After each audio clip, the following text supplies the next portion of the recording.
আমরা খুব পরিষ্কার করে আগেও বলেছি, এখনো বলছি যে জাতীয় সরকারের আগে কোনো নির্বাচন হবে না। আমাদের উদ্বেগের যে বিষয়গুলো আছে সেই বিষয়গুলো তার সামনে আমরা তুলে ধরি। একটা দায়িত্বশীল রাজনৈতিক দল হিসেবে এটা আমরা সেই দায়িত্বটুকু আমরা আজকে যে এই যে ঘটনাগুলো ঘটেছে এর দায় সরকার এড়াতে পারেন না। এই জন্যে যে সরকারের বিভিন্ন যে প্রতিষ্ঠানগুলো আছে, বিভিন্ন যে বাহিনীগুলো আছে তাদের সামনেই এই ঘটনাগুলো একের পর এক ঘটেছে। এটা আমরা মনে করি যে সার্বিকভাবে দেশের যে আইন শৃঙ্খলা পরিস্থিতি তাকে যথেষ্টভাবে বিপন্ন করেছে এবং ফ্যাসিবাদকে সুযোগ করে দিয়েছে তাদের এই সম্পর্কে একটু কথা বলা।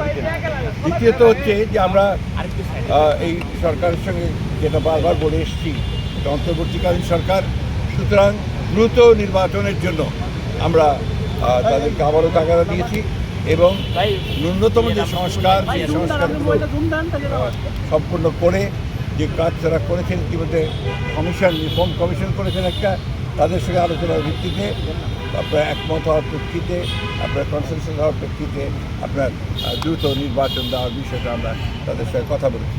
আমরা প্রশাসনের যে সমস্ত ব্যক্তি এখনও যারা দোষর ছিলেন ফ্যাসিবাদের এবং যারা ক্ষতিগ্রস্ত করেছেন বাংলাদেশকে।